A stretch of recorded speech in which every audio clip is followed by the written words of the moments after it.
Since breaking out with his first feature film, Clerks, Kevin Smith has made several movies, mostly raunchy comedies. However, the creations he'll probably be most remembered for are Jay and Silent Bob. Two of the connecting tissues in his movie universe, these drug dealers have had quite the evolution, especially Jay. Smith based the character directly on Jason Mewes, whose excitable personality and unique vocabulary Smith found very amusing. Thus, he wrote the character of Jay in Clerks specifically for him. Meanwhile, Silent Bob was partly inspired by Smith's own father. Smith had originally intended to play Randall in the movie, which is one reason he has many of the best lines. But not wanting to memorize all that dialogue and still wanting his face somewhere in the movie, he chose to play the appropriately named Silent Bob instead. Most of their screen time is spent in front of the wall of the video store next to the Quick Stop convenience store, where they interact with passers-by, goof off, and sell weed. Bob lets Jay go into his wild trains of thought and dance moves, and they have a good partnership. They also serve as observers to Dante and Randall's storylines, much like the audience does, and Bob gives some solid life advice to Dante. You know, there's a million fine-looking women in the world, dude, but they don't all bring you lasagna at work. Most of them just cheat on you. Thus, Smith was able to give them a dimension more than just a couple of silly drug dealers. While it's not evident on screen, Jason Mewes was apparently nervous about acting on camera. He was also confused at the phrases in the script, saying he would never say such things, and Smith then had to inform him those words were ones he said all the time. When Clerks was released, Jay and Silent Bob were considered among the standout characters, and that's largely a credit to Mewes and his performance. When Smith sold the movie to Miramax, he arranged a unique deal where he retained the rights to Jay and Silent Bob, since he already had plans to use them in other projects. This proved handy when Touchstone Television decided to produce a sitcom based on Clerks. Jay was originally in it, but Smith informed them they couldn't use him without his permission, so the writers had the brilliant idea of changing the character's name to Ray.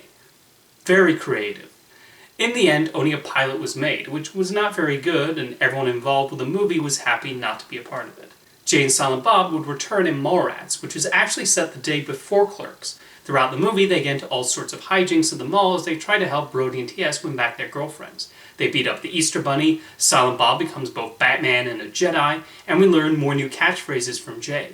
Universal had originally wanted a different actor to play Jay, with Seth Green and Breckin Meyer at the top of their list.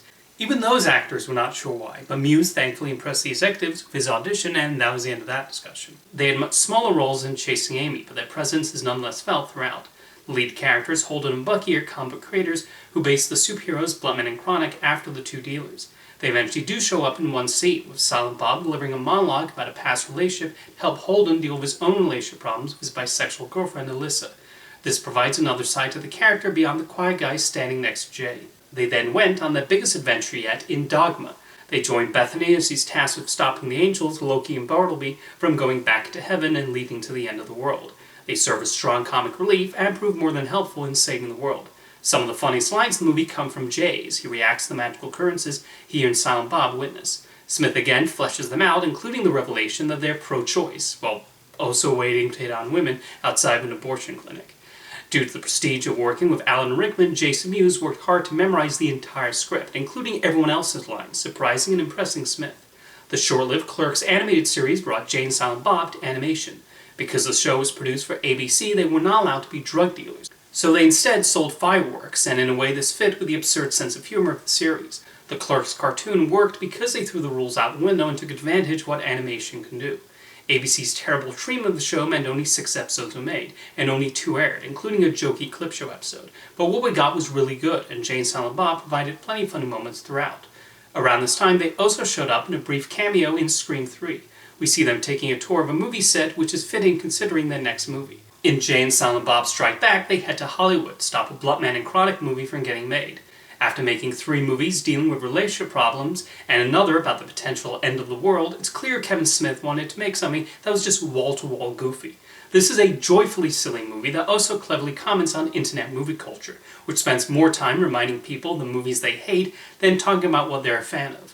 Jay and Silent Bob prove they could sustain a whole movie, and we even get to see them first meeting as toddlers. Smith packs so many gags into the film with them flying at an incredible pace. The bond they form with an orangutan is also very sweet. While it doesn't come across on the screen, Jason Mewes was having serious drug problems at the time, which affected the production and his friendship with Smith.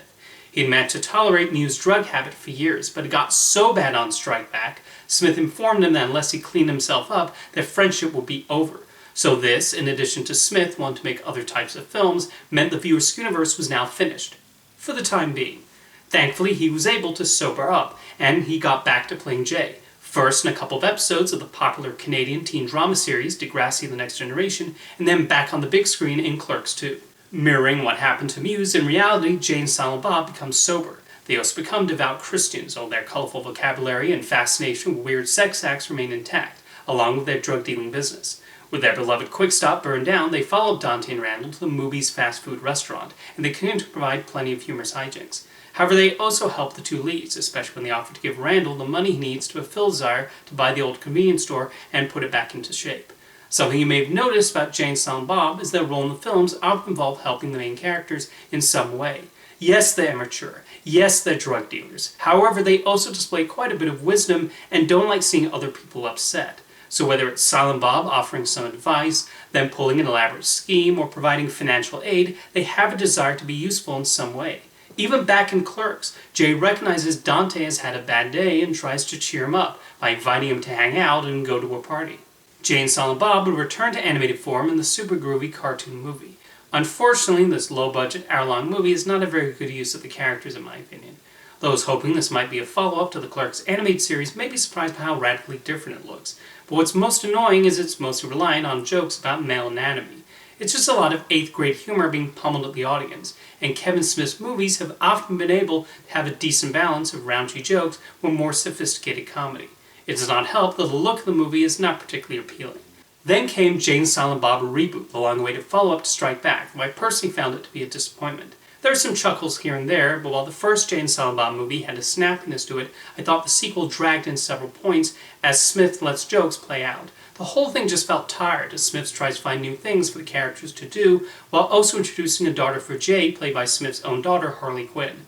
There's also a running joke where Bob communicates using phone emojis, and this gets run to the ground. I did enjoy their presence a lot more in Clerks 3, where they return to their usual roles. We see them dealing with a New Jersey where marijuana is now legal, and they are also asked by Randall to play themselves in a movie inspired by his own life. Thus, we see Jason Mewes recreate a lot of his early acting anxieties from when they were making the first Clerks. They utilized just enough in this movie, although Smith understandably keeps most of the focus on Dante and Randall and their troubles. Jay and Silent Bob are there to lend a helping hand with an understanding of what they're dealing with. It's been quite the journey watching their evolution since first walking on screen in grainy black and white back in 1994. Kevin Smith and Jason Mewes created two unforgettable personalities. I'm sure we'll continue to see them for many years. See you next time.